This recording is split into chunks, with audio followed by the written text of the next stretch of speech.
We have an announcement finally on whether cell phones cause cancer. It's something that could affect all of us and our children. Scientists from the World Health Organization have been reviewing studies for the last week or so. I want to bring in our senior medical correspondent, Elizabeth Cohen, who joins us live with the findings. Essentially, what did they find? The World Health Organization says that the radiation from mobile devices like cell phones is a possible carcinogen to humans.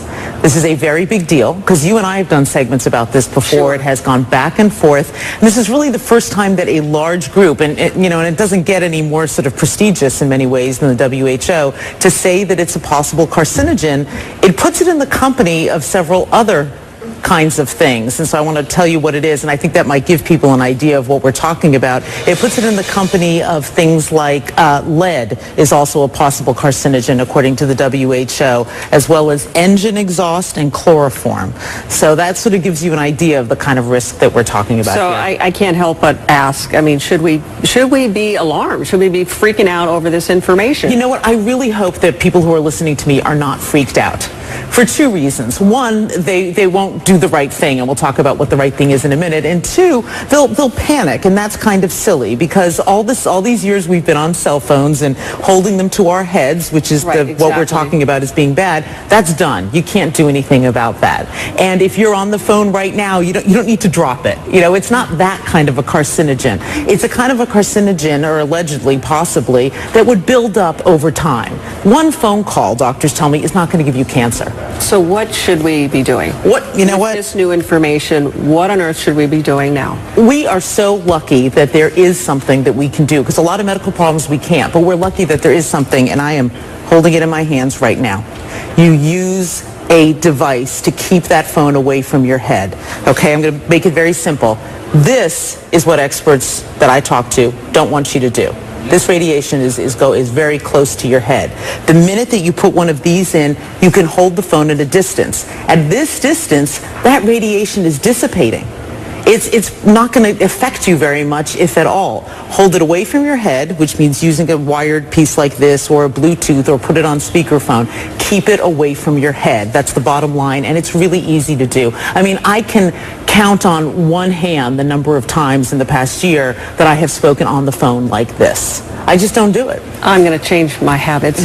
Do you have any idea, or did who say anything about whether or not it can be on your body, on your person, in a pocket, in a holster, or anything like that? Did they weigh in at all? WHO really focused on gliomas, which are brain tumors, because that's what a lot of the studies have been on. But Suzanne, I've certainly spoken to experts who say that they themselves do not carry it on their bodies, that they figure why take that risk if there is a risk, and so they will carry their phones in their purses or in a briefcase. They'll try to keep it a bit of a distance away from their bodies, but the jury is still out on that. And what do you think cell phone companies are going to do? How do they respond to this? Is there a way that they can manufacture a safer phone, or? Right, we're seeking a response from the CTIA, which is the industry group, and I think what could happen is that people like the FCC, or other groups like that in other countries might say, this is important what the WHO is saying, and so maybe we ought to tell cell phone companies to make phones with lower radiation. That's a possibility. They may say, tell cell phone companies, go back to the drawing board, come up with a phone that emits less radiation.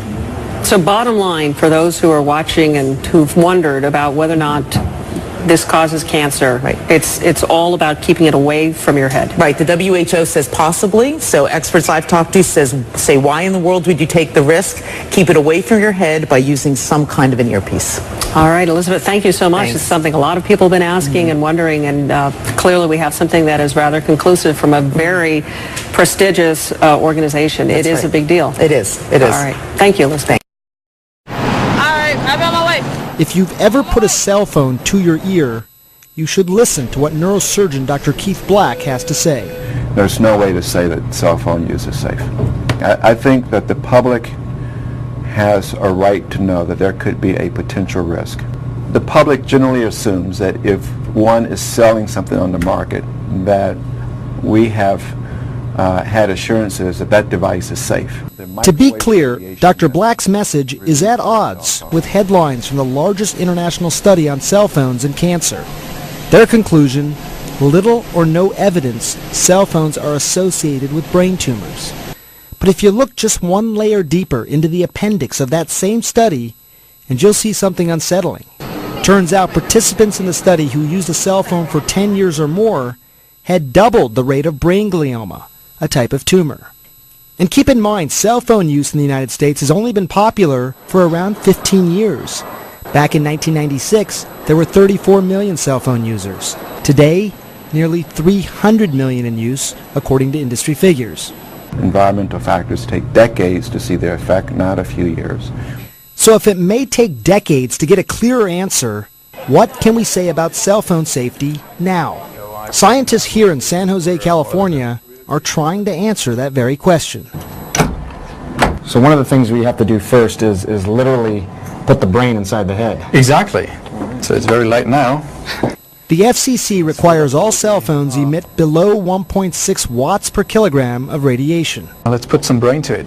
In order to test for that, scientists here try and mimic the human brain with salt, sugar, and water. Let me show you precisely how they do this test. This is a model. This is supposed to approximate the human skull, an adult male. This is my phone that we've actually attached there. It's connected at the angle that most people would speak with. And inside over here, very important, this bubbly liquid inside, that's what represents liquid brain. What's going to happen is the phone is making a call. After a period of time, this device is going to come over here and start to measure radiation at all sorts of different points in the brain. After that, they're going to take all of those numbers, basically put it on a computer screen, and tell us where the hot spots are and just how high the levels got. My cell phone measured within FCC limits, but the whole process was, well, surprisingly low tech. And what about different size skulls? Or children? In children, their skull is thinner, their scalp is thinner, so the microwave radiation can penetrate deeper into the brain of children and young adults. And their cells are dividing at a much faster rate, so the impact of the microwave radiation can be much larger. But there have been no studies on children in cell phone safety. And here's something else that might surprise you. The cell manufacturers themselves actually advise against putting the cell phone right next to your head or really anywhere in your body. Take a look, for example, with the iPhone 4. The safety instructions specifically say when using the iPhone near your body for voice calls, keep it at least 15 millimeters or 5/8 of an inch away from your body. And what if you're a BlackBerry user specifically? They also have safety guidelines. In this case, they say keep it 0.98 inches or 25 millimeters from your body, meaning your head or really even your pocket. Dr. Keith Black has been talking about this longer than many, but the voices joining him are becoming louder and more prominent. The city of San Francisco pushed for radiation warning labels on cell phones. The head of a prominent cancer research institute sent a memo to all employees urging them to limit cell phone use because of possible risk of cancer. And the European Environmental Agency has pushed for more studies, saying cell phones could be as big a public health risk as smoking, asbestos, and leaded gasoline. The Federal Communications Commission, the FCC, they set the guidelines for how much radiation a cell phone can emit, and they say cell phones are safe. But how can they be so sure? Keeping them honest, we decided to come here to try and find out for ourselves, but they declined an on-camera interview. The type of radiation coming out of your cell phone is called non-ionizing. It's not like an X-ray, but more like a very low-powered microwave oven. What microwave radiation does, in the most simplistic term, is very similar to what happens to your food when you put your food in a microwave oven. It's essentially cooking the brain. But based on their past statements, the FCC isn't convinced there's a real risk and maintain they, quote, do not endorse the need for consumers to take any precautions to reduce exposure. Dr. Sanjay Gupta, CNN, San Jose, California. Live blood analysis and electrosmog. We can learn much by looking at our blood under a microscope. This short video shows a macrophage, which is like a vacuum cleaner, engulfing bacteria among red blood cells.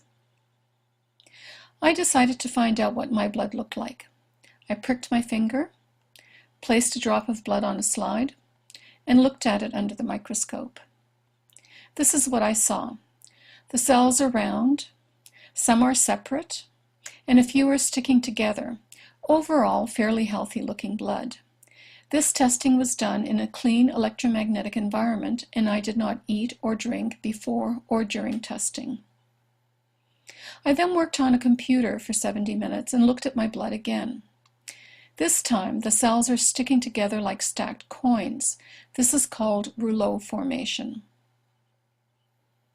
Later that day, I used a cordless phone for 10 minutes and looked at my blood again. And this is what I saw. Very unhealthy looking blood. There are virtually no single cells. Most of the cells are now in rouleau formation. A doctor told me this is what she sees with cancer patients. What I learned is that my blood goes into rouleau formation when I use a computer or a mobile phone. This type of clumping interferes with the release of oxygen and the removal of waste products like carbon dioxide. The capillaries are so narrow that red cells must squeeze through in single file, showing the importance of their elasticity. What are the consequences of rouleau formation? Poor circulation resulting in lower oxygen transport to cells and reduced waste removal. What are the symptoms someone may experience? Headaches and fatigue, difficulty concentrating, numbness, tingling, and cold extremities, and possibly heart and blood pressure problems, including risk of stroke. What is the significance of this? Live blood analysis may be a good diagnostic for electrohypersensitivity. For more information about electrohypersensitivity, visit www.electrosensitivesociety.com.